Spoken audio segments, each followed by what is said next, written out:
अस्सलामुअलैकुम।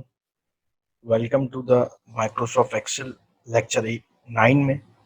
और आज हम जो है वो कुछ इंटरेस्टिंग चीज़ें जो है एक्सप्लोर करेंगे। एक्सेल की कुछ ऐसी यूनिक फीचर्स के बारे में जानेंगे जिनकी वजह से एक्सेल जो है वो काफ़ी आगे जो है प्रमोट हुआ है। एक्सेल के जो रियल बेनिफिट है वो आज हम देखेंगे, क्योंकि आज की वीडियो में हम जो है वो डेस्कटॉप जो है बेसिकली एक डैशबोर्ड बनाएंगे। एक डेस्क बेसिकली आज की वीडियो में हम जो है वो एक डैशबोर्ड को एक्सप्लोर करेंगे और हम देखेंगे सेल्स की एनालिसिस कैसे होता है। हमने डेटा जो है वो ग्रैब तो कर लिया, हम जो है वो डैशबोर्ड को एक्सप्लोर करेंगे। और सबसे पहले जो है हम लास्ट वीडियो में जो मैंने एक्सलुकअप के बारे में पढ़ाया था, कुछ चीजें जो एक्सलुकअप की रह गई थी वो हम पहले कवर करते हैं, फिर हम डैशबोर्ड की तरफ जाएंगे। तो हम अपने सेशन को स्टार्ट करते हैं। ठीक है, एक्स लुकअप पे हम थे। लास्ट टाइम हमने एक्स लुकअप के बारे में जानने की कोशिश की थी कि एक्स लुकअप क्या चीज़ है, एक्स लुकअप के की फीचर्स क्या हैं और एक्स लुकअप के साथ हम क्या क्या चीज़ें कर सकते हैं। तो हमने जो है वो काफ़ी हद तक जो चीज़ें कवर कर ली थी। और हम जो थे वो एक्स लुकअप पे हमने एक चीज़ देखी थी यहाँ पर। वो सबसे यहाँ पर जो है वो सबसे पहले जो है हमने ये देख लिया था कि वर्टिकल जो है वो कैसे होता है। और क्या कहते हैं, एच लुकअप जो है वो वर्टिकली और हॉरिजॉन्टली दोनों तरीके से वो चलता है। हमने ये चीज देखी थी, मल्टीपल वैल्यूज जो है वो एक्स लुकअप जो है वो गेन कर लेता है। हमने ये देखा था मैच जो अप्रोक्स मैक्स था वो भी हमने यहाँ पर कवर किया था कि किस तरीके से हम निकाल सकते हैं। अब हम जाते हैं नेस्टेड एक्स लुकअप की तरफ। मतलब नेस्टेड का मतलब ये जो होता है आमतौर पे यूज होता है एक्सेल की लाइनअप में कि एक फॉर्मूला के अंदर वही फॉर्मूला बार बार रिपीट हो। जैसे कि आपने नेस्टेड इफ देखा था, उसमें इफ के अंदर बार बार इफ रिपीट हो रहा था। तो हम देखेंगे कि एक्स लुकअप के अंदर जो है वो एक्स लुकअप कैसे लगा सकते हैं। वी लुकअप के अंदर भी वी लुकअप लग सकता है, लेकिन जो है हम जो है अभी एक्स लुकअप कर रहे हैं तो एक्स लुकअप के बारे में जानेंगे कि हम दो फॉर्मूले कैसे लगा सकते हैं। अब देखें यहाँ पर जो है वो सबसे पहले कुछ नाम लिखे हुए, मैंने यहाँ कामिल को कॉपी किया और मैंने यहाँ पर कामिल लिख दिया नेम के सेशन में। ठीक है, अब मेरे पास ये कुछ नेम्स हैं, स्टूडेंट्स हैं, उनके पास उनके नंबर्स दिए हुए कि मैथ्स में इतने आए, इंग्लिश में इतना है, उर्दू में इतना है, फिजिक्स में इतना है। सही है। अब मैं एक्स लुकअप जो है कामिल पे लगाता हूँ तो मैं उसके आगे कोई एक ही नंबर ला सकता हूँ। या तो मैं मैथ्स के लिए आऊँ, इंग्लिश के लिए आऊँ, उर्दू के लिए आऊँ, फिजिक्स के लिए। मैं यहाँ पर दो व्हील एक्स लुकअप लगाऊंगा तो मैं फिर क्या है, मुझे क्राइटेरिया मिल जाएगा कि मैं वहां पर चेंज करूं। जैसे यहाँ उर्दू लिखा हुआ है तो मैं इंग्लिश लिखूंगा तो कामिल के इंग्लिश के नंबर्स यहाँ पर आ जाएंगे। फिजिक्स लिखूंगा, कामिल के फिजिक्स के नंबर यहाँ पर आ जाएंगे। तो हाँ, आइए हम वो देखते हैं कि किस तरीके से हम इस चीज को एक्सप्लोर कर सकें। सबसे पहले जो है वो मैं इस सेल पे आता हूँ और इस सेल पे जो है मुझे एक्स लुकअप लगाना है। मैं यहाँ पर लिख लेता हूँ एक्स लुकअप।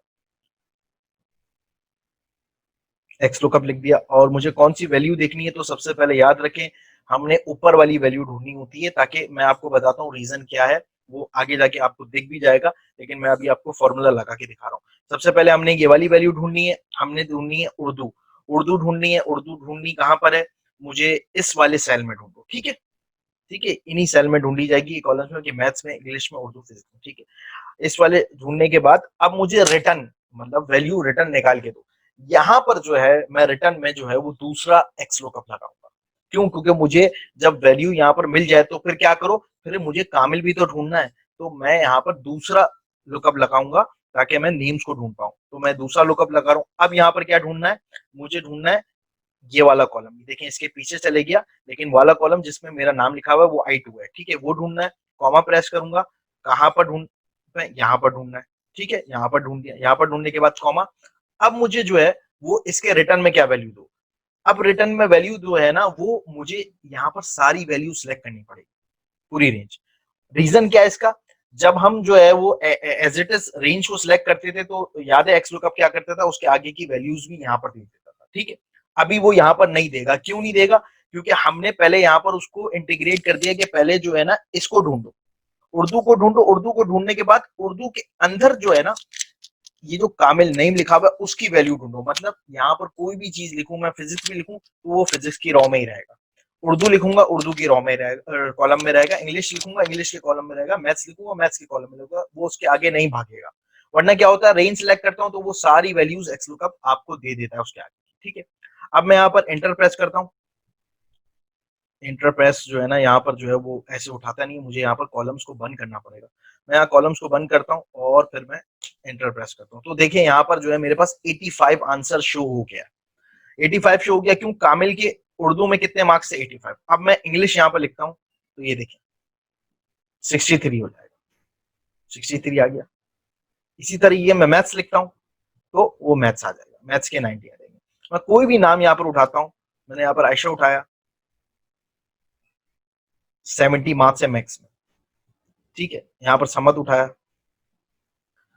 70 मार्क्स है मैथ्स में। और फिजिक्स उठाता हूँ तो यहाँ पर देख सकते हैं कि समद के फिजिक्स में 53 मार्क्स। तो इस तरीके से आप जो है वो एक्स लुकअप के अंदर एक और एक्स लुकअप लगा सकते हैं और आपने जो है वो मल्टीपल लुकअप्स को यहाँ पर मैच कर सकते हैं और कितनी आसानी से जो है वो एक्स लुकअप काम करता है। तो एक्स लुकअप का एक और फीचर है कि वो नेस्टेड जो है लुकअप्स को कवर करता है। इसके बाद हम जाते हैं सर्च की तरफ और मैं सर्च में आपको बताता हूँ एक और नया फीचर है जो आखिरी जो एक्स लुकअप का फीचर रह गया, जो कि हमने एक्स लुकअप में देखा था कि यहाँ पर देखिए मैच मोड हमने कर लिया था, यहाँ पर सर्च मोड भी एक चीज है। सर्च मोड के अंदर यहाँ पर लिखा हुआ है बाय डिफॉल्ट जो है वो 1 को यूज करता है और -1 यूज होता है, 2 यूज होता है और -2 यूज होता है। उसूलन जो है 2 और -2 जो है वो बाइनरी सर्च के लिए असेंडिंग डिसेंडिंग के लिए यूज होता है। वो मैं नहीं पढ़ाऊंगा, मैं आपको -1 का बता देता हूँ क्या होता है और 1 क्या होता है। जब भी कोई चीज आप सर्च करते हो तो वो ऊपर से लेकर पहली चीज उठा के देता है, फिर नीचे से नीचे चीजें उठाता रहता है। यहाँ पर -1 का मतलब क्या है? नीचे से चीज उठाओ। मिसाल के तौर पर मैं आपको यहाँ पर करके दिखाता हूँ तो इंशाल्लाह आपको यहाँ पर समझ में आ जाएगा, क्लियर हो जाएगा और कि हमारा जो फॉर्मूला है वो क्या क्या रहा है। मैं यहाँ पर एक लुकअप ले लेता हूँ। यहाँ पर मैंने एक्स लुकअप लिखा, मुझे एचआर ढूंढना है। एचआर ढूंढना है किसमें? मुझे यहाँ से लेकर यहाँ तक ढूंढो। ठीक है, यहाँ तक ढूंढने के बाद मुझे जो है यहाँ पर नेम सामने लिखा हुआ था तो मुझे नेम चाहिए, इसके बदले मुझे नेम लाके दे दो। ठीक है, नेम लाके दे दिया उसने। यहाँ तक तो आपको क्लियर है। मैंने कॉमा प्रेस करना है, if not found. If not found एक नई चीज है। वो क्या चीज है? अगर जो मैंने आपको ये कवर नहीं कराई, यहाँ पर मैं कवर करा देता हूँ, फिर हम सर्च पे आते हैं। पहला जो कॉमा है वो इफ नॉट फाइंड का, दूसरा मैच का था वो अप्रॉक्स मैच वाला मैच था और तीसरा सर्च वाला था। इफ नॉट फाइंड मैं आपको बता देता हूँ। याद है आपको कि एक जगह हमने जब वी लुकअप लगाया था तो एरर एनए शो कर दिया था उसने, क्योंकि वहां पर वो वैल्यू मौजूद नहीं थी। मिसाल के तौर पे मैं यहाँ पर जो है एक अभी मैं कॉमा लगाया हूँ तो इफ नॉट फाउंड में मैं यहाँ डबल कोटेड्स में लिख देता हूँ डेटा नॉट अवेलेबल लिख दिया। ठीक है, मैंने अवेलेबल लिखने के बाद ब्रैकेट क्लोज करता हूँ, एंटर प्रेस करता हूँ। तो देखें यहाँ जो है नाम उठ के आ गया क्योंकि यहाँ पर एचआर जो है वहां यहाँ इस रेंज में था। अब मैं यहाँ पर कुछ और लिखता हूँ, यहाँ पर मैं लिख देता हूँ ओके। तो यहाँ पर देखें मेरे पास क्या value I? Data not found. तो यहाँ पर वी लुकअप जो है वो एक और काम कर सकता है। क्या कर सकता है? जैसे कि हम एक सॉरी वी लुकअप में जब एरर आता था तो हम उसके अंदर इफ एरर लगाते थे और एरर को छुपाते थे। अगर एरर है तो ये चीज दिखा दो। एक्स लुकअप ने क्या कर दिया? एक्स लुकअप के अंदर ही वो चीज है कि अगर कोई वैल्यू फाइंड नहीं हो रही है, नहीं मौजूद है, तो आप उसकी जगह इसी में लिख सकते हो। आपको मजीद कोई नया फॉर्मूला लगाने की जरूरत नहीं। यहां तक आपको क्लियर है? यहाँ पर हमने जो है ना अब क्या करना है, आपका डेटा नॉट अवेलेबल आ गया, कॉमा देता हूँ, ये मैच आ गया। मैच आपको मैं पहले बता सकूं। अब मैं आपके सर्च पे आता हूँ। सर्च क्या है? यहाँ पर लिखा हुआ है सर्च करो। सर्च 1 के लिए होता है ऊपर से लेकर नीचे। अब मैं -1 लगाता हूँ तो यहाँ देखिए होता क्या है, ये किस लिए यूज होता है मैं आपको बताता हूँ। सॉर्टिंग का फॉर्मूला इसमें मर्ज हो रहा है। -1 लगाता हूँ, देखिए इसने आयशा नाम उठाया। क्यों आयशा नाम उठाया? अब मैं आपको बताता हूँ। ये देखें, ये आपका डिपार्टमेंट्स है और यहाँ पर नेम्स लिखे हुए। डिपार्टमेंट देखें बार बार रिपीट हो रहा है। ये कामिल जो है वो एचआर का बंदा है, सानिया भी एचआर की बंदी है, आयशा भी एचआर की बंदी है, समद अकाउंट्स का है, फिर ये भी अकाउंट्स का, ये भी अकाउंट्स का। अभी हमने एचआर को ढूंढना है तो इसने आयशा उठाया। आयशा क्यों उठाया? ये देखें, एचआर के डिपार्टमेंट में सबसे आखिरी वाली जो बंदी है ना, ये इनरोल्ड हुई है, वो आयशा है, इसलिए उसने आखिरी वाला नाम उठाया। तो -1 जो है नीचे से ऊपर जाता है। कोई आपको ऐसा डेटा अगर सॉर्ट करना हो जिसमें आपको लास्ट एंट्री आपको चाहिए हो कि इस डिपार्टमेंट में आखिरी बार कौन आया है, तो बहुत सारे अभी तो कम डेटा है आपके पास। अगर आपके पास 1000 में एंट्रीज हुई है तो आप इस तरीके से उसको ढूंढ सकते हो कि लास्ट वाली एंट्री कैसे हुई। ठीक है, यहाँ पर आपको ये क्लियर है। अब मैं इसको ड्रैग करता हूँ। ड्रैग करने के लिए मुझे क्या क्या करना पड़ेगा? सबसे पहले मैं ये देखता हूँ G1 जो है वो जो है मुझे इसको लॉक करना पड़ेगा। किसको लॉक करना पड़ेगा? मुझे जी को लॉक करना पड़ेगा क्योंकि मैं राइट साइड पे ड्रैग कर रहा हूँ। जी को नहीं, मुझे नंबर को लॉक करना पड़ेगा क्योंकि राइट साइड पे ड्रैग कर रहा हूँ तो एच यहाँ पर जो है वो ड्रॉप होगा। इसके बाद ये वाली रेंज लॉक करनी है, ये वाली रेंज को लॉक करनी है। अब मैं इसको ड्रैग करता हूँ तो इंशाल्लाह मेरा सिस्टम चलेगा। अकाउंट्स में सबसे लास्ट वाला कौन है? अकाउंट में सबसे वाला लास्ट वाला समद है। सेल्स में सबसे लास्ट वाला कौन है? देखें सेल्स में सबसे लास्ट वाला जो है वो आ रहा है उमर। अब मैं यहाँ पर एचआर लिख देता हूँ, तो एचआर लिखने से क्या होगा? ये देखें आयशा की जगह क्या आ गया? उमर, क्योंकि एचआर लास्ट वाला क्या आ गया? उमर। तो इस तरीके से आप इसको सॉर्ट कर सकते हो और फिर आप जो है वो डेट्स भी निकाल सकते हो इसी तरीके से कि डेट्स आपको निकालनी है, आप डेट्स निकाल दो। यहाँ पर मैं इस चीज को ड्रैग करता हूँ तो डेट्स आ जाएंगी। अब मैं जो है वो देख लेता हूँ। मैं सबसे पहले इस फॉर्मूले को जो है वो ड्रैग करता हूँ और इस फॉर्मूले को ड्रैग करके इसमें जो है वो हमारा जो है वो अभी कॉलम जो है वो ए वाला है। अब मैं यहाँ पर डी वाला कॉलम ले लेता हूँ तो मेरे पास डेट्स भी आ जाएंगे। ये देखें,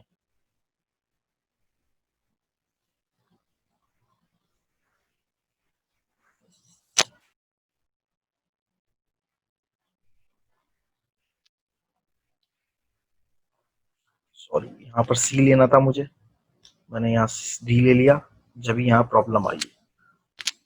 ये देखें मेरे पास डेट्स भी आ गए। अब क्या है, आप जो है वो इस तरीके से अपना डेटा देख सकते हो। सर्च के ऑप्शन में एक चीज है सॉर्टिंग, कि आप जो है अगर आपको नीचे से डेटा चाहिए हो तो आप उसको एक्स लुकअप के जरिए कर सकते हो। तो देखा आपने एक्स लुकअप जो है कितना स्ट्रॉन्ग फॉर्मूला है कि इसमें आप मल्टीपल चीजें कर सकते हो और ये आपकी जिंदगी को आसान बना सकते हो। इसमें बहुत सारी चीजें हैं जो आप एक्सप्लोर कर सकते हो। एक्स लुकअप जो है वो बड़ा इंपॉर्टेंट फॉर्मूला है, फ्यूचर है। और आपको अगर ये प्रैक्टिस करनी है इसकी तो आपको मैंने आपको सिखा दिया है कि किस तरीके से आप इसको खोल सकते हो, ओपन कर सकते हो, प्रैक्टिस कर सकते हो। ये फ्यूचर है, अभी बहुत से लोगों को नहीं आता, तो कोशिश करो इस पर प्रैक्टिस करो और अपने काम को और आसान बनाओ। ताकि क्योंकि एक्स लुकअप जो है वो एक फॉर्मूले में आपके इतने सारे फॉर्मूले आ रहे हैं, जिसमें H lookup, V lookup, index match, lookup जो है इंडेक्स मैच, लेफ्ट राइट सब कुछ आ रहा है।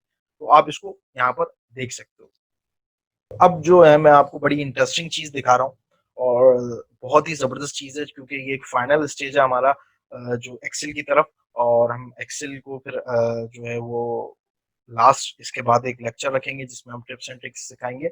लेकिन हम जो डैशबोर्ड बनाना चाहते थे वो हम उस स्टेज पे आ गए कि डैशबोर्ड डैशबोर्ड बना सके। आपको मेरे सामने जो है वो एक डैशबोर्ड दिख रहा होगा जो कि सेल्स डैशबोर्ड के लिहाज से मैंने बनाया है कि सेल्स हैं। यहाँ पर मैं राइट हैंड साइड पे सबसे पहले आप देखें तो यहाँ पर जो है वो मेरे पास सेल्स पर्सन दो हैं, हारिस और कामिल के नाम से, ठीक है। अभी मैं सिर्फ इस पर हूँ, फिर आगे आपको बताता हूँ। लेफ्ट हैंड साइड पे देखें तो यहाँ पर लिखा हुआ है सम यूनिट, सम ऑफ यूनिट और सम ऑफ सेल्स, मतलब टोटल मेरे यूनिट कितने हैं और सेल्स कितनी है। ये मेरे सारे कस्टमर्स आ गए, ये उनकी सेल्स आ गई, ये ग्रैंड टोटल आ गया, ठीक है। इसके बाद जो है ये ग्राफ आ गया। ग्राफ मंथली ग्राफ है मेरे पास कि जो है दोनों बंदों की सेल्स मर्ज है कि यहाँ से वैल्यू ऊपर हुई नीचे हुई, ये ग्राफ है। इसी तरीके से ये डेस्टिनेशन वाला ग्राफ आ गया कि किस डेस्टिनेशन में कितना परसेंटेज हमने काम किया। फिर ये आ गई, ये मेरा जो ग्राफ दिख रहा है यहाँ पर बाहर, ये वाला जो है वो आपके उसके लिहाज से जो आपके पास आइटम्स है। अब मैं आपको थोड़ा सा डैशबोर्ड की फंक्शनलिटी दिखाता हूँ और फिर बताते हैं बैकएंड पे क्या काम हो रहा है। तो आइए इसको एक्सप्लोर करते हैं। सबसे पहले हम सेल पर्सन पे आते हैं। देखिए दो सेल पर्सन है, अभी ये दोनों का आ रहा है। अब देखें मैं सिर्फ हारिस पे क्लिक करता हूं तो देखें मेरे डैशबोर्ड पे क्या होगा। मैं हारिस पे क्लिक करता हूं,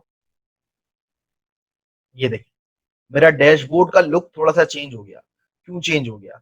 ये देखें ग्राफ, देखें ग्राफ जो है वो मेरा कैसा हो गया, क्यों चेंज हुआ? अब इसने सिर्फ हारिस की फिगर्स उठा के दी कि हारिस ने जनवरी से लेकर दिसंबर में क्या स्कोर किया था, उसके टोटल उसने कितने यूनिट सेल किए और उसकी सेल्स कितनी है। इसके बाद उसके कस्टमर की सेल कितनी है। इसके बाद कौन से एरिया में कितने उसने किस सिटी में कितनी सेल्स की है। फिर यहाँ पर कौन कौन सा आइटम उसने यहाँ पर सेल आउट किया। फिर ये कस्टमर वाइज आ गया। अब देखिए मैंने हारिस पे क्लिक किया, अब मैं डेस्टिनेशन पे भी क्लिक कर सकता हूँ कि मुझे सिर्फ कराची का बताओ। तो मैं कराची पे जैसे ही क्लिक करता हूँ तो देखें कराची की सेल्स आ गई। यहाँ पर कराची की सेल्स आ जाएंगी, कराची के कस्टमर, कराची के सेल्स, कराची के यूनिट और कौन कौन से आइटम उसने बेचे। कराची में सिर्फ मुझे कस्टमर का देखना है कि कौन से कस्टमर पे चाहिए। मैं यहाँ पर लिख देता हूँ दराज, मुझे दराज पे दिखाओ। मैं दराज पे क्लिक करता हूँ तो देखें सिर्फ दराज के यूनिट, दराज की सेल आ गई, दराज का ग्राफ आ गया पूरे साल का और उसके कौन कौन से आइटम दिए हैं, उसने लैपटॉप दिए है। बाकी जो जितने आइटम्स है ना, ये देखें ये डिसेबल होगा क्योंकि ये दराज ने नहीं लिए। सिर्फ दराज ने पूरे साल में इतने आइटम्स लिए। अब मैं यहाँ पर जो है वो आपने यहाँ पर देखा कि मैं कितनी मॉडिफिकेशन कर सकता हूँ। फिर मैं एक और चीज देख सकता हूँ कि आइटम्स पे भी देख सकता हूँ कि मुझे सिर्फ लैपटॉप का देता हूँ, तो मैं लैपटॉप पे क्लिक करूंगा, देखें सिर्फ दराज की ऊपर हारिस ने कराची में लैपटॉप कितने सेल किए वो आ गया। इसी तरीके से मैं यहाँ नॉन फिल्टर लगाता हूँ, यहाँ पर सारे मेरे पास इनेबल हो गए जो दराज ने लिए थे। फिर मैं यहाँ पर जो है यहाँ पर भी अनफिल्टर करता हूँ कि यहाँ पर सारे कस्टमर्स के आ गए। अब मेरे पास कराची और हारिस आ गया। अब मैं यहाँ पर जो है ड्रैग भी कर सकता हूँ कि मुझे जनवरी से लेकर ना अप्रैल तक का डेटा दिखा दो, अप्रैल तक का डेटा दिखा दिया उसने। या मुझे सिर्फ मई का दिखाओ, तो मई का दिखा दिया उसने। या मई से लेकर जुलाई तक का दिखाओ, मई से लेकर जुलाई। तो देखा आपने कितनी आसानी से आपने जो है एक डैशबोर्ड जो है वो आपने देखा कि आप इस डैशबोर्ड में मुकम्मल रिव्यू कर सकते हो अपनी सेल्स एनालिसिस। सेल्स को इस पूरे डैशबोर्ड में आप कवर कर सकते हो। जब आप किसी कंपनी में जाते हो तो इसका बहुत इंपॉर्टेंट रोल होता है कि आपको डैशबोर्ड बनाना चाहिए, क्योंकि आपने डेटा तो सॉर्ट कर लिया। तो आपने डैशबोर्ड देखा, इसकी फंक्शनलिटी देखी। आइए हम इस डैशबोर्ड को एक्सप्लोर करते हैं कि डैशबोर्ड बनाते कैसे हैं। ठीक है, सबसे पहले मेरे पास शीट में एक है रॉ डेटा। अब मैं जो एक नई वर्कबुक ले रहा हूं ताकि मैं उस पर काम करना सिखाऊं एक स्टार्टिंग से। ठीक है, मैं कंट्रोल एन प्रेस करता हूँ, नई वर्कबुक आ गई। और मैं ये जो मेरा रॉ डेटा मैं इसको कॉपी कर लेता हूँ। रॉ डेटा यहाँ पर आ गया। अब डैशबोर्ड जो है वो उसके लिए सबसे पहले आपको डेटा चाहिए होता है। तो डेटा सॉर्टिंग आपको मैंने सिखा दी, जितने भी फॉर्मूले आपको सिखाए वो डेटा सॉर्टिंग के फॉर्मूले से किस तरीके से आपको डेटा सॉर्ट करना है, आपको डेटा कैसे चाहिए, आप डेटा सॉर्टिंग की मदद से आप निकाल सकते हो। वो सारे फॉर्मूले जो है जैसा भी डेटा आपके पास आ जाए, जिस सूरत में भी डेटा आ जाए, आपको डेटा जो है वो अपने मुताबिक निकालना पड़ता है। आप ये देखें मैंने डेटा ये जो बनाया है अपने मुताबिक बनाया है। ठीक है, अब क्या है कभी कभार प्रेजेंटेशन जो है आपको देखनी पड़ती है कि इस प्रेजेंटेशन में कौन सा डेटा मुझे प्रेजेंट करना है। ठीक है, आपके पास तो पूरा डेटा आ जाएगा, फिर आप उसको अपनी मर्जी के लिहाज से सॉर्ट आउट करते हो, कुछ फॉर्मूले लगाते हो, कुछ नई चीजें लगाते हो। तो वो तो मैंने आपको डेटा सॉर्टिंग कंप्लीट सिखा दी। अब मैं आप फाइनल स्टेज पे लेके जा रहा हूँ कि उस डेटा सॉर्टिंग करने के बाद उसको प्रेजेंट कैसे करते हैं। अब हमने जितने भी फॉर्मूले लगाने के बाद हमने ये सारा डेटा जो है ना अपने सामने प्रेजेंट कर लिया, जिसमें सबसे पहले मेरे पास सीरियल नंबर्स आ रहे हैं। ठीक है, सीरियल नंबर्स आ रहे हैं, उसके बाद जो है आखिरी नंबर जो है मेरा 2302 है। ठीक है, और फिर कस्टमर्स नेम आ रहे हैं, ये सारे कस्टमर नेम है। अच्छा, कस्टमर नेम रिपीट भी हो रहे हैं बार बार। और इसके बाद डेस्टिनेशन आ गई, डेस्टिनेशन भी ऑब्वियसली बात है रिपीट हो रही है, क्योंकि कुछ कस्टमर ने दूसरी डेट पे भी मंगाया। ये यूनिट्स आ गए कितने पीसेस मंगाए उन्होंने, और ये डेट्स आ गई कि किस डेट को उन्होंने मंगाया। ठीक है, इसी तरीके से क्या क्या मंगाया, कंप्यूटर मंगाया, किसी ने टीवी मंगाया, आइटम्स ये आ गए। और यहाँ पर सेल पर्सन कौन कौन है, यहाँ पर दो ही है, हारिस और कामिल। किसी ने हारिस ने सेल किए किसी मंथ में, और किसी मंथ में कामिल ने सेल किए, दोनों सेल्स कर रहे हैं। और यहाँ पर रेवेन्यू आ गया, मतलब सेल्स कितनी की है उन्होंने। तो ये मेरा रॉ डेटा कंप्लीट तैयार है। अब हम जो है वो आहिस्ता आहिस्ता जो है वो काम करने की कोशिश करते हैं। मैं शीट को नाम दे देता हूँ कि ये मेरा रॉ डेटा है। रॉ डेटा के बाद मैं एक नई शीट बनाता हूँ जिसमें हम डैशबोर्ड बनाएंगे। और मैं यहाँ पर एक और नई शीट लेता हूँ जिसमें हम वर्किंग करेंगे। ठीक है, ये हमने 3 शीटें ले ली। अब सबसे पहले जो है हम अपने पुराने डैशबोर्ड की तरफ आते हैं और देखते हैं कि इसमें क्या क्या चीजें हैं जो हमें चाहिए। तो सबसे पहले आपको छोटी सी ये चीज दिख रही होगी, ये कैसे निकालते हैं कि टोटल क्वांटिटी और टोटल सेल। तो आइए हम वो पहले एक्सप्लोर करते हैं। हम जो है वो अपनी पुरानी फाइल में चले गए। इसके बाद मैंने जो है वो क्या करना है, मैंने जो है वो पूरा सिलेक्ट करना है। और यहाँ पर जो है दो चीजें हैं, मैं ऑल्ट एन वी मैं ये भी दबा सकता हूँ। ठीक है, पाइवट टेबल के लिए। और मैं इंसर्ट में जाके पाइवट टेबल पे क्लिक भी कर सकता हूँ, इज अप टू यू। ठीक है, मुझे पाइवट टेबल चाहिए, मुझे पाइवट टेबल चाहिए। और मैं यहाँ पर पाइवट टेबल मेरा सिलेक्ट हो गया। अब यहाँ पर लिखा हुआ है न्यू वर्कशीट, मैं इसके ऊपर करता हूँ तो देखें यहाँ पर एक नई वर्कशीट ऐड हो जाएगी। लेकिन मुझे नई वर्कशीट पे नहीं चाहिए, मुझे कौन सी वर्किंग वाली वर्कशीट पे चाहिए। तो मैं एग्जिस्टिंग वर्कशीट पे जाऊंगा। ये लोकेशन मुझसे मांग रहा है, मैं यहाँ पर आता हूँ, ये वर्किंग पे आ गया और मुझे यहाँ पर बना के दे दो पाइवट। ठीक है, मैंने सेल सिलेक्ट कर लिया, देखें यहाँ पर आ गया। मैं ओके प्रेस करूंगा तो देखें इसी शीट पर मेरा पाइवट बन के आ गया। वरना मैं न्यू शीट पे करता, एक नई शीट आ जाती, वहां पर पाइवट बना होता। मुझे तो इसी शीट पे काम करना है, तो मैं पाइवट यही मांगता। तो सबसे पहले हमारे पास जो चीजें थी वहां पर वो बता रहा था सम ऑफ यूनिट कि कितने टोटल यूनिट है और कितनी क्या कहते हैं सेल्स हुई है। तो मैंने यहाँ पर यूनिट पे चेक किया। तो जैसे ही मैं यूनिट पे चेक कर रहा था देखें यूनिट जो है वो सम की वैल्यू में खुद ब खुद चले गया, और वो सम हुआ हुआ है। ठीक है, मुझे सम ही रहने देना है। और मैं सेल्स पे चले जाता हूँ, सेल्स भी मेरे पास सम हुई।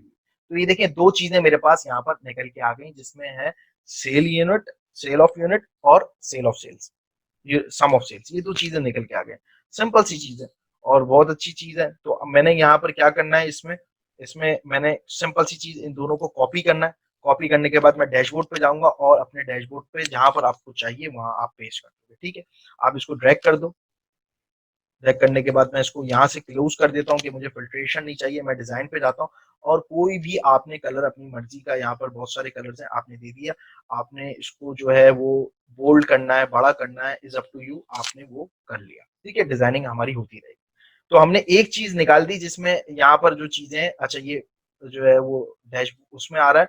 मैं इसमें कॉमा लगा के इसके जो पॉइंट के बाद 0 0 थे वो मैंने हटा दिए और मेरे पास एक वैल्यू आ गई, ठीक है। टोटल हम इतनी जो यूनिट बेचे और इतना जो है वो सेल्स जो है वो आई है, ये पूरे साल का है, जितने जितना भी आपके पास डेटा है, ठीक है। और उसके बाद हम दोबारा डैशबोर्ड में जाते हैं और देखते हैं हम नई चीज क्या कर सकते हैं और हमें क्या चीज चाहिए। तो दूसरी चीज मेरे पास आ रही है कस्टमर, ठीक है। यहाँ पर देखें कस्टमर लिस्ट आ रही है और कस्टमर की सेल आ रही है, ठीक है। दो चीज आ रही है। अब मैं कस्टमर की सेल निकालता हूँ। मैं दोबारा अपने पावेट पे जाता हूँ, पावेट पे जाने रॉ डेटा पे, और मैं यहाँ पर ऑल्टर एन वी जो है टाइप करूंगा, ऑल्ट एन वी जो मुझे टाइप करना है। उसके बाद मुझे कौन सी शीट पे चाहिए, एग्जिस्टिंग शीट पे क्लिक करूंगा, वर्किंग डेटा पे, और मुझे यहाँ पर बना के दे दो। मैं ओके प्रेस कर दूंगा तो देखें मेरे पास यहाँ पर वो पाइवेट लगा के उसने दे दिया। अब मुझे यहाँ क्या चाहिए, सबसे पहले कस्टमर नेम। मैं कस्टमर नेम पे क्लिक करता हूँ। देखिए हमारा एक्सेल इतना स्मार्ट है, उसको पता है कि कैलकुलेशन वाली वैल्यूज को कहाँ लेके जानी है और टैक्स वाली वैल्यूज को कहाँ लेके जानी है। उसने खुद ब खुद रॉस में दे दिया, हमें रॉस में ही चाहिए। उसके बाद उसके आगे क्या चाहिए, मुझे सेल्स चाहिए, मुझे यूनिट नहीं चाहिए, मुझे सेल्स चाहिए। मैं सेल्स पे क्लिक कर दूंगा, उसने वहां पर सम जनरेट कर दिया। सिंपल है। आपने इसको क्या करना है, आपने इसको यहाँ से कॉपी करना है। कॉपी करने के बाद आप डैशबोर्ड पे दोबारा जाएंगे। डैशबोर्ड पे जाने के बाद आपने यहाँ पर इसको पेस्ट कर देना है दोबारा। इसके बाद आपने डिजाइनिंग विजाइनिंग जो देनी है आपने दे। मैंने यहाँ पर इसको कलर दे दिया और फिर हम इसको डिजाइन करते रहेंगे बाद में। तो मेरे पास यहाँ दो चीजें आ गई जिसमें सम ऑफ यूनिट आ गए, सम ऑफ सेल्स आ गए और मेरे पास रॉ डेटा आ गया, ठीक है। और उसके बाद मैं अपने दोबारा डैशबोर्ड पे जाता हूँ और मुझे क्या चाहिए। तो यहाँ पर जो है मेरे पास चार्ट वाला तो डेटा आ गया। अब मेरे पास चार्ट वाला जो एंट्री वाला डेटा आ गया, मेरे पास चार्ट वाला डेटा मुझे चाहिए। अब चार्ट्स में मेरे पास क्या दिख रहा है, सबसे पहले सामने जो एक चार्ट दिख रहा है, वो चार्ट क्या बता रहा है, वो चार्ट बता रहा है आपको सेल्स बता रहा है और वैल्यू वाइज सेल्स बता रहा है और जनवरी से लेकर दिसंबर तक की सेल्स बता रहा है। ओके फाइन, हम ये निकाल लेते हैं। हम दोबारा रॉ डेटा में जाएंगे, ऑल्ट एंड वी प्रेस करेंगे, एग्जिस्टिंग शीट पे जाएंगे, वर्किंग शीट पे जाएंगे और हम यहाँ पर जो है वो पाइवेट को दे देते हैं। मेरा यहाँ पर पाइवेट आ गया, ठीक है। यहाँ पर मुझे सबसे पहले क्या चाहिए, मुझे चाहिए सेल्स चाहिए और जनवरी से लेकर वहां तक चाहिए फरवरी तक। मैंने सेल्स यहाँ पर क्लिक करी तो यहाँ पर सेल्स आ गया। अब इसके बाद मेरे पास यहाँ डेट आ रही है। मैं डेट पे क्लिक करता हूँ तो देखें हमारा एक्सेल कितना स्मार्ट है। वहां पर देखें मेरे रॉ डेटा में डेट्स लिखी हुई थी, लेकिन मैं जब पाइवेट पे आता हूँ तो देखें उसने मंथ्स खुद ब खुद यहाँ पर बना के दे दिया, ठीक है। मुझे मंथ्स ही चाहिए और मेरे पास ये चीज आ गई, सेल्स और मंथ्स में आ गए। यहाँ पर जनवरी में कितनी है, ये इतनी सेल हुई है, फरवरी में इतनी आई है, फरवरी। आप यहाँ पर आप जो है वो डेट को रिमूव भी कर सकते हैं और यहाँ पर सिर्फ मंथ्स रहने दे सकते हैं। आपने मंथ्स यहाँ पर रहने दे दिए क्योंकि मुझे डेट्स पे काम नहीं है, मुझे सिर्फ मंथ्स दिखाने। तो मैंने इस चार्ट पे मेरा क्लिक हुआ है। इसके बाद मैंने क्या करना है, मैंने सिंपल सी बात है, मैं ये एनालाइज लिखा हुआ है, इसका टैब खुला हुआ है, इसमें यहाँ पावर चार्ट लिखा हुआ है। मैं इसके ऊपर क्लिक करूंगा, मेरे पास यहाँ चार्ट आ जाएंगे, ठीक है। मुझे कौन सा चार्ट चाहिए, मुझे लाइन वाला चार्ट चाहिए। मैं ओके कर दूंगा, मेरे पास एक लाइन वाला चार्ट यहाँ पर तैयार हो गया। इस चार्ट के अंदर मैं क्या करूंगा, इस चार्ट के अंदर मैं सबसे पहले जो है मेरे पास ये सम ऑफ सेल्स लिखा हुआ है, मंथ्स लिखा हुआ है, मैं इन चीजों को हटाऊंगा क्योंकि आप यहाँ से भी ड्रैग कर सकते हो कौन सा मंथ आपको चाहिए, लेकिन मुझे तो वहां पर बटन चाहिए, मुझे ये ड्रैग वाला ऑप्शन नहीं चाहिए डैशबोर्ड पे अपने। तो मैं राइट क्लिक मारूंगा, यहाँ पे लिखा हुआ हाइड ऑल बटन चार्ट, मैं हाइड सारे चार्ट्स को हाइड कर दूंगा, ठीक है। यहाँ टोटल है, मुझे टोटल नहीं चाहिए, मैं यहाँ पर लिख देता हूँ सेल्स चेन है ये भाई, सेल्स की चेन है ये। मैं यहाँ पर इसको जो है थोड़ा सा लेफ्ट हैंड साइड पे कर देता हूँ, ये टोटल मुझे नहीं चाहिए, मैं इसको हटा देता हूँ। तो मेरे पास यहाँ पर ये चीज आ गई, यहाँ पर सेल की चेन आ गई। अब ये टोटल सेल की चेन है, ठीक है। अब याद रखिएगा, अब इसमें जो है ना थोड़ी सी फंक्शनलिटी है क्योंकि हमने यहाँ पर टोटल सेल्स की चेंज को यहाँ पर हमने ग्रुप किया कि टोटल। अब यहाँ पर हमारे पास दो सेल्स पर्सन है, ठीक है, क्योंकि मुझे सेल्स की भी अलग अलग वैल्यू दिखानी है। तो मैं दूसरे सेल्स पर्सन को यहाँ पर जो क्लिक करूंगा तो मेरे पास ये जो सेल्स पर्सन है ना, मैं इसको फिल्टर में ले जाऊंगा। देखिए यहाँ फिल्टर में लेके जाने के बाद मेरे पास क्या हो गया, मैं जैसे ही हारिस पे क्लिक करता हूँ तो ये देखें, ये हारिस की सेल चेन आ गई, और मैं इस पे ऊपर क्लिक करता हूँ कामिल पे, तो ये मेरे पास कामिल की आ गई। यहाँ पर आपने देखा कि मैंने जो है वो 2 सेल्स की चेन यहाँ पर ऐड कर दी, जिसमें मैंने फिल्ट्रेशन दी है, और जो है वो हारिस और कामिल की यहाँ पर मैंने ऐड कराई। इसके बाद मैं इसको जो है वो क्या करूँगा, सिंपल सी चीज़ है। अच्छा, यहाँ पर कुछ नई फीचर्स है, आप देख सकते हैं कि यहाँ पर जो है आप अपनी मर्ज़ी से इसको देख सकते हैं, अप करना है, ड्रॉ करना है, ये आपके ऊपर है, फीचर्स के ऊपर। आप अपनी मर्ज़ी से इसमें कलर कर सकते हैं, कौन-सा कलर आपको चाहिए, क्या चीज़ चाहिए, स्टाइल कौन सा चाहिए, हम इसमें अभी नहीं पढ़ते, हम तो डैशबोर्ड बना रहे हैं। ये आप अपनी मर्ज़ी से इसको एक्सप्लोर कर सकते हैं, ठीक है। अभी मेरे पास ये आ गया। अब इसके बाद जो है वो मैं अपने डिजाइन में जाऊंगा, क्योंकि ये पाइवट का है और उसके डिजाइन ऊपर पाइवट के टूल्स खुले हुए हैं, इसके अंदर मैं डिजाइन दिया हुआ है, मैं इसके ऊपर क्लिक करूंगा और यहाँ पर लिखा हुआ है मूव चार्ट, ठीक है। अब ये चार्ट है तो मुझे मूव कराना है, मैं कॉपी नहीं करूंगा, मैं मूव चार्ट के ऊपर क्लिक करूंगा। यहाँ पर आ गई कौन सी शीट में आपको चाहिए, मुझे चाहिए डैशबोर्ड में, मैं ओके प्रेस करूंगा तो मेरे पास ये देखें डैशबोर्ड पे मेरा चार्ट आ गया, ठीक है।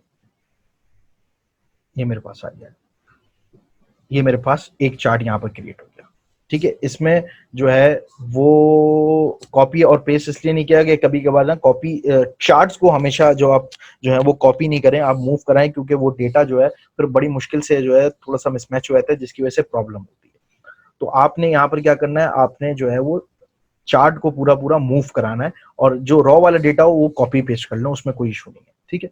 इसके बाद जो है हम वापस जाते हैं और वापस अपने डैशबोर्ड पे जाके हम देख लेते हैं और क्या है। तो यहाँ पर जो है एक और चीज दी हुई है, यहाँ पर दी हुई है डेस्टिनेशन वाइज कि किस डेस्टिनेशन में कितनी सेल हुई है, हम वो चीजें निकाल लेते हैं।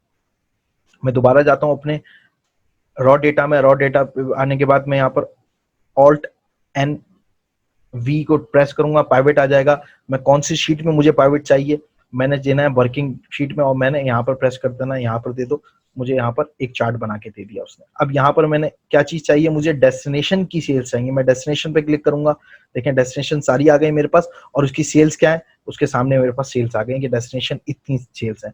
अब मुझे जो है वो पाइवेट चाहिए, यहाँ पर पाइवेट चार्ट, मैं पाइवेट चार्ट पे क्लिक करूंगा, ये मेरे पास आ गया। मैं यहाँ पर कौन सा वाला लेना चाहता हूँ, मैं यहाँ पाई ले लेता हूँ और राउंड अबाउट वाला ले लेता हूँ, क्योंकि मुझे इसमें परसेंटेज चाहिए। मैं ओके प्रेस करूंगा तो देखें आपके पास यहाँ पर ये चीजें आ गई हैं। अब जो है ना हमारे पास ये डेटा आ गया। अब देखें मुझे यहाँ पर सम नहीं चाहिए, मुझे यहाँ पर परसेंटेज चाहिए, क्योंकि मैं परसेंटेज जो है वहां पर परसेंट का साइन लगाना चाहता हूँ कि कितनी परसेंटेज है। हमने यहाँ पर क्या करना है, सबसे पहले ये निकालने के बाद आपने कोई भी वैल्यू को सिलेक्ट करना है, राइट क्लिक मारना है और यहाँ पर लिखना है शो वैल्यूज एज। कैसी चाहिए हमें, अपने परसेंटेज में चाहिए, क्योंकि वो एवरेज निकाल के दे रहा था, सॉरी, हमने परसेंटेज में चाहिए। हम यहाँ पर क्लिक कर देंगे, देखें हमारे पास परसेंटेज में यहाँ पर शो हो गई, ठीक है। अब यहाँ पर इसको शो कराने के लिए क्या करना है, प्लस के साइन पे क्लिक करना है और यहाँ पर डेटा लेबल्स करवा दोगे तो यहाँ पर देखें डेटा लेबल्स आ गए। फिर मुझे बस बटन नहीं चाहिए, मैंने क्या करना है, राइट क्लिक मारना है, हाइड ऑल बटन्स कर देना, ये आ गया। टोटल भी मुझे नहीं चाहिए, मैं टोटल भी हटा दूंगा, तो मेरे पास ये कुछ चार्ट मेरे पास वाजे यहाँ पर आ गया। अब इसके कलर्स वगैरह जो है वो हम बाद में देख लेंगे कि कलर्स की क्या पोजीशन है इसकी, और कलर्स में डिजाइन पे जाते हैं। ये कलर थोड़ा बेस्ट लग रहा है, हमने ये कलर इसको फिक्स कर दिया, ठीक है। ये मेरे पास आ गया। अब मैं इसको मूव कराऊंगा, मूव कराने के बाद मैं वहीं जाऊंगा, कहाँ जाऊंगा, मैंने डैशबोर्ड पे जाना है, डैशबोर्ड पे चले जाओ, ये मेरे पास डैशबोर्ड पे आ गया ये चार्ट। तो देख रहे हैं आपने ये 2 चार्ट बना लिए। अब हम जो है वो आगे चलते हैं अपने डैशबोर्ड की तरफ कि डैशबोर्ड में मेरे पास और क्या है।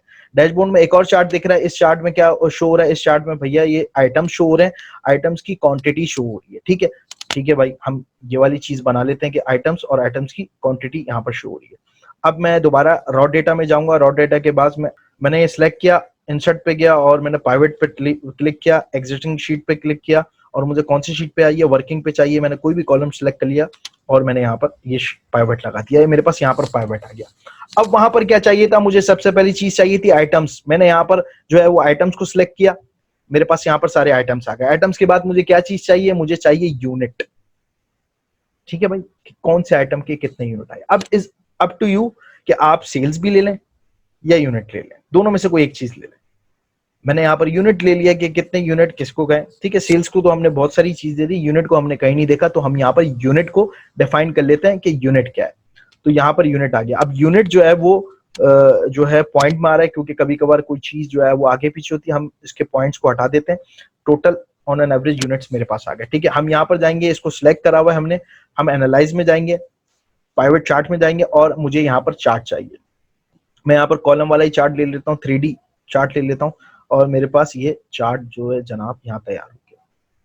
इसमें क्या करना है, इसमें सिंपल सी चीज है, मुझे ये जो है सम और मुझे ये बटन्स नहीं चाहिए। मैं राइट क्लिक मार के सबसे पहले बटन्स को रिमूव कर दूं,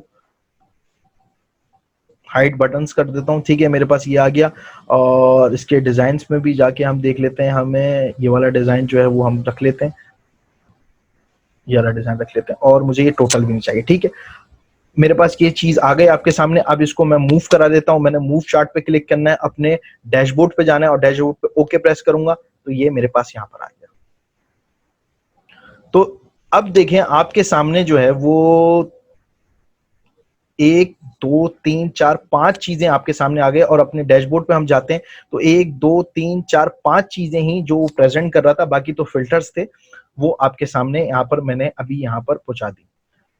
यहाँ पर हमने जो है वो अल्हम्दुलिल्लाह हमने चीजें यहाँ पर सामने लिया है। अब हम जो है वो अपने फिल्टर्स की तरफ चलते हैं, जिसकी वजह से हम अपने डैशबोर्ड के साथ खेल सकते हैं, हम डैशबोर्ड को और इंटरेस्टिंग बना सकते हैं। तो सबसे पहले हम यहाँ इसके ऊपर क्लिक करते हैं। हम जो है सम का चाहिए मुझे, सबसे पहले ये वाले जो डेटा निकालता है इसका चाहिए। मैं एनालाइज पे जाऊंगा, यहाँ इंसर्ट स्लाइजर लगा, मैं इसके ऊपर क्लिक करूंगा। मुझे यहाँ पर कौन कौन से स्लाइजर चाहिए, यहाँ पर वो सारी चीजें दिख गई। ठीक है, सबसे पहले मुझे सेल्स पर्सन का चाहिए। ठीक है भाई, सेल्स पर्सन का भी चाहिए मुझे। इसके बाद मुझे डेस्टिनेशन वाला चाहिए। ठीक है, और मुझे कस्टमर वाला भी चाहिए, मुझे जो है वो आइटम्स वाला भी चाहिए। अभी हम देख लेते हैं हमने कौन कौन से तैयार कर लिए। सेल्स वाला आ गया, आइटम्स वाला आ गया, डेस्टिनेशन वाला आ गया, कस्टमर वाला, ये मेरे पास आ गए। हम अपने डैशबोर्ड पे देखते हैं हमारे पास कितने स्लाइजर हैं, 1 2 3 4। ठीक है, हमने सही स्लाइजर्स को यूज कर लिया है यहाँ पर। ठीक है, अब जो है वो मैं स्लाइजर को यहाँ लगा देता हूँ, और मैं यहाँ पर जो है वो देखता हूँ कि क्या सूरत हाल है इनकी। मैंने यहाँ पर स्लाइजर्स लगा दिए, ये जो है वो बहुत सारे आ रहे हैं, मैं इनको डबल कॉलम में कर सकता हूँ। स्लाइजर पे मेरा क्लिक है, यहाँ मैं कॉलम बढ़ा दूंगा, ये देखें 2 कॉलम्स में मेरे पास स्लाइजर हो गया। अच्छा, यहाँ पर जो है वो हम पहले फिक्स कर लेते हैं ये सारी चीजें। ये हमारे पास ये वाला स्लाइजर आ गया, ये मेरे पास आइटम्स आ गया। अभी मैं इसको जो है ना वो खूबसूरत बना नहीं रहा, और मैं अभी यहाँ पर सिर्फ एज इट इज रख रहा हूँ ताकि अभी आपको चीजें क्लियर हो जाए। अब ये जो है ना हमारे पास कुछ सूरत हाल सामने आई है, और मेरे पास ये स्लाइजर आ गए सारे, और स्लाइजर आप देख सकते हैं कि सामने आ गए। और मेरे पास ये राइट हैंड साइड पे सारे स्लाइजर हैं, और लेफ्ट हैंड साइड पे जो है वो मेरे पास जो है वो मेरा डेटा है। अब देखते हैं कि डेटा जो है वो कैसे काम कर रहा है या नहीं कर रहा, हमने इतनी मेहनत जो की है वो काम आ रही है नहीं है। मैं हारिस पे क्लिक करता हूँ, मैं कामिल पे क्लिक करता हूँ, मैं हैदराबाद पे क्लिक करता हूँ, इस्लामाबाद पे क्लिक करता हूँ, लाहौर पे क्लिक करता हूँ, तो मेरा डेटा जो है ना कमाल हो गया।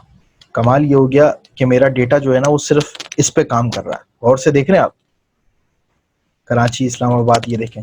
मैं लैपटॉप की सेल उठाता हूँ तो लैपटॉप की सेल आ गई, इस पे काम कर रहा है। अब मुझे जो है वो एक और चीज करनी है, वो एक और चीज ये करनी है कि मुझे जो है वो सब सारी चीजें रिलेटेड करनी है आपस में।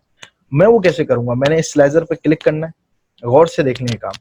स्लाइजर पे क्लिक करने के बाद मैं जाऊंगा अपने ऑप्शन पे, ऑप्शन पे जाने के बाद ये आ गया रिपोर्ट कनेक्शन, मैं इस पे क्लिक करूंगा, ये मेरे सारे पाइवेट आ गए जो पाइवेट मैंने इसमें डाले, मैं सारे पाइवेट्स पे चेक कर दूंगा।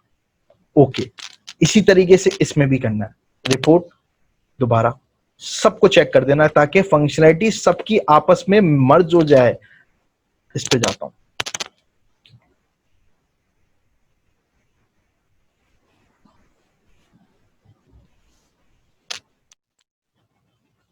हमने यहां पर सब पे जो है ना वो चेक लगा दिया, और अब देखते हैं कि हमारा काम कर रहा है नहीं। हम हारिस पे क्लिक करते हैं, जबरदस्त भाई। हम कामिल पे क्लिक करते हैं, हमारी हर चीज काम कर रही है। कामिल पे क्लिक करता हूं, सारे चार्ट जो है मूव हो रहे हैं। ठीक है भाई, हारिस पे क्लिक करता हूँ, ये भी मूव हो रहा है, ये भी मूव हो रहा है, वो भी मूव हो रहा है। इसको थोड़ा सा मैं ओपन कर लेता हूँ क्योंकि वैल्यूज जो है वो बड़ी हैं, और इसको थोड़ा सा बड़ा कर देता हूँ क्योंकि मसला एक है चार्ट जो है वो फिट आ जाए वैल्यूज में। ये हो गया हमारा फुल गेम ऑन हो गया यहाँ पर। और मैं यहाँ पर जो है वो हारिस पे क्लिक करता हूँ, वैल्यूज, कामिल पे क्लिक करता हूँ अलग, हैदराबाद पे क्लिक करता हूँ, कराची पे क्लिक करता हूँ। देखिए सर्कल पूरा क्यों गया 100%, क्योंकि सिर्फ मैंने एक चीज सेलेक्ट की है, ठीक है ना, इस्लामाबाद पे क्लिक किया, लाहौर पे क्लिक किया, यहाँ पर आप 2 भी चीज़ सिलेक्ट कर सकते हैं इसके ऊपर चेक लगाकर कि इस्लामाबाद लाहौर का निकाल के दिखा दो मुझे भाई, कराची का निकाल के दिखा दो। इसको हटा दूंगा तो सिंगल आप सिलेक्शन यूज कर सकते हो, ठीक है। इसके बाद मैं चेयर को उठाता हूँ, चेयर का भी निकल गया। अब देखें ये वाले जो है ना, ये देखें डिसेबल हुए हैं। क्यों डिसेबल हुए? इन्होंने मंगाया ही नहीं है। एप्पल, बैरिया टाउन, डावो, दराज, इन्होंने मंगाया नहीं है भाई। क्या नहीं मंगाया? कामिल से इस्लामाबाद में चेयर नहीं मंगाई, डावो ने, ये इनेबल हुए। ये सारे जो इनेबल हुए हैं उन्होंने मंगाया, ये जो डिसेबल हुए हैं उन्होंने नहीं मंगाया। उसके बाद आप यहाँ पर फिल्टर हटा देंगे, सब पे फिल्टर लग जाएगा। इसी तरीके से इसके ऊपर क्रॉस कर देंगे, सब पे फिल्टर लग जाएगा। इसको क्रॉस कर देते हैं, सब पे फिल्टर। और यहाँ पर हमने देखा कि कितनी आराम से हमने अपने माउस की मदद से जो है वो सिर्फ और सिर्फ हमने क्या किया, हमने जो है एक डेटा जो है वो मर्ज किया और उसके बाद हमने एक डैशबोर्ड की शक्ल में डेटा को लेकर आए। अब सिर्फ एक ही चीज रह गई है, वो चीज ये है कि मैं इसके ऊपर दोबारा क्लिक करता हूँ और मैं एनालाइज पे जाता हूँ। एनालाइज के बाद हमने देखा यहाँ पर इंसर्ट स्लाइजर, हमने ये स्लाइजर ऐड करा दिया। अब यहाँ पर एक पैनल था जिसमें डेट्स आ रही थी, जनवरी, फरवरी, यानी कि डेट्स नहीं, मंथ्स आ रहे थे और ग्राफ बना था। देखिए ये इंसर्ट टाइमलाइन है, इसके ऊपर आपने क्लिक करना है और ये खुद ब खुद डालेगा कि इंसर्ट टाइमलाइन आपका कौन से टाइमलाइन में, डेट्स में। जाहिर सी बात है, मैं इसको चेक करता हूँ ये डेट कहाँ से उठ के आ रही है। ये मेरे रॉ के डैशबोर्ड के जो कॉलम है, मैं ओके करता हूँ तो मेरे पास यहाँ पर जो है वो आप देख सकते हैं स्लाइजर बना हुआ आ गया टाइमर का। इसको जितना बड़ा करना है बड़ा कर लें, मर्जी है आपकी। और फिर आप इसको कलर्स भी कर सकते हैं, डिजाइन में जाके जिस कलर का करना है वो कलर करते हैं, ये आपके ऊपर है, ठीक है। मुझे सिर्फ जनवरी का दिखाओ तो वो जनवरी का दिखाएगा, नहीं दिखाएगा। क्यों नहीं दिखाएगा? क्योंकि मैंने जो है यहाँ पर एक चीज नहीं की, मैंने यहाँ पर रिपोर्ट कनेक्शन नहीं किया। मैं इसको सबको कनेक्ट करूंगा पहले, तो याद रखिएगा ये करना कभी नहीं भूलेगा। अब मैं जनवरी का दिखाओ, जनवरी का दिखाएगा, फरवरी का दिखाओ, फरवरी का दिखाएगा, मार्च का दिखाओ, जनवरी, फरवरी, मार्च का दिखाओ, तीनों का दिखा दिया। सिर्फ जनवरी फरवरी का दिखाओ, ठीक है। मई जून जुलाई का दिखाओ, मई जून जुलाई का दिखा दिया। तो देखा आपने कितनी जबरदस्त तरीके से हमने, कितना जबरदस्त जो है वो हमने यहाँ पर क्रिएट किया डैशबोर्ड। और इज अप टू यू, फिर डिजाइनिंग करनी है आपने तो ये देख लें जो मैंने अपना डैशबोर्ड बनाया जिसमें मैंने कलर्स वगैरह किए हैं, आपके ऊपर है। आपने ये डिजाइनिंग करनी है, कलर्स करने, ये तो फिर आप लोगों को आता है, बहुत अच्छे से आता है, मुझसे भी ज्यादा अच्छे तरीके से आता है। तो आप इस तरीके से आप खूबसूरत बना सकते हैं, लेकिन मैंने आपको लॉजिक्स सारी बता दी कि किस तरीके से आप इसको परफॉर्म कर सकते हैं। अब इसमें जो है ना सबसे अच्छी बात ये है कि आप जो है वो अपने लिहाज से आप डैशबोर्ड बना सकते हैं, ठीक है। ये बेसिक डैशबोर्ड है और इसमें बहुत सारी फंक्शनलिटी होती है। एक्सेल तो एक पूरी दुनिया है, हम उसको जो है वो अगर 6 महीने भी बैठे हैं सीखने तो हम कवर नहीं कर पाएंगे, क्योंकि एक्सेल एक बहुत बड़ी दुनिया है। तो डेटा जो जिनको डेटा से खेलने का शौक होता है तो वो एक्सेल को एक्सप्लोर करने की कोशिश करते हैं, और एक्सेल जो है वो एक्सप्लोर करना चाहिए अगर आपको डेटा पसंद है, क्योंकि डेटा के साथ खेलने का मजा ही अलग है। अगर आपको मैथ्स में थोड़ा सा भी इंटरेस्ट है तो डेटा के साथ आप खेलोगे। तो डैशबोर्ड ये बहुत ही सिंपल आपके सामने दिख रहा है। इस तरह बहुत सारे डैशबोर्ड आते हैं और उसमें जो है मुख्तलिफ किस्म की चीज़ें होती हैं। तो सबसे पहले आपने काम ये करना है कि आपकी अपनी प्रैक्टिस के लिए बता रहा हूँ आपको, वो जो अच्छा बहुत से लोगों को शीट जो है वो मिल नहीं रही थी। मैंने लास्ट जो लेक्चर अपलोड किया उसके नीचे लिंक है, जो प्रैक्टिस शीट है वहाँ पर वो डाउनलोड कर सकते हैं। उसमें जो डेटा है वो अपने मुताबिक अलग अलग किस्म का डेटा बनाना है आपने फॉर्मूले लगाकर। पहले उस डेटा सॉर्टिंग पे अपना हाथ जो है वो सीधा करो कि डेटा सॉर्टिंग कैसे करते हैं, उनमें फॉर्मूले लगा लगा के उस डेटा को सीधा करना है। फिर उस डेटा से मुख्तलिफ किस्म के डैशबोर्ड बनाओ, कोई सेल्स वाला डैशबोर्ड बनाओ, कोई परफॉर्मेंस वाला डैशबोर्ड बनाओ, और क्या कहते हैं, अगर बिजनेस ओवरव्यू की बात हो रही है, बिजनेस की कंस्ट्रक्शन की बात हो रही है, बिजनेस की डेवलपमेंट की बात हो रही है, तो मुख्तलिफ किस्म के डैशबोर्ड बनाओ। ये डैशबोर्ड आपके पोर्टफोलियो को इंक्रीज करेंगे। आप कहीं जॉब के लिए अप्लाई करते हो तो आप अपने डैशबोर्ड्स दिखा सकते हो कि किस तरीके से आप जो है आपने काम किया हुआ है, क्योंकि अभी तो आप किसी के लिए काम नहीं कर रहे। तो आप प्रैक्टिस ऐसे काम बना लो, अपने पास सेव रखो कि आप कहीं जगह जाओ तो आप दिखा सको कि भाई ये मैंने अपने खुद काम किए, ये डैशबोर्ड मैंने बनाया। तो प्रैक्टिस बहुत ज़रूरी है। बहुत सारे मुख्तलिफ डैशबोर्ड हैं, यूट्यूब पे बेपनाह वीडियोस पड़ी हुई हैं। कोई चीज़ समझ में नहीं आया, यू कैन कॉन्टेक्ट मी, और ग्रुप पे आप बोल सकते हो, मुझे पर्सनली मैसेज कर सकते हो, मैं आपको टाइम निकाल के ज़रूर हेल्प करूँगा। तो एक्सेल जो है वो कुछ टिप्स एंड ट्रिक्स का सेशन जो होगा वो कल जो है वो आई थिंक संडे है कल, अगर मुझे टाइम मिला तो फिर मैं हम कल की क्लास एक्स्ट्रा रख लेंगे, वरना जो है वो नेक्स्ट वेडनेसडे जो हमारी प्लान क्लास है उस दिन जो है एक्सेल जो है हम टिप्स एंड ट्रिक्स और कुछ फंक्शनलिटी के कुछ छोटी मोटी फंक्शनलिटी को हम डिस्कस करेंगे।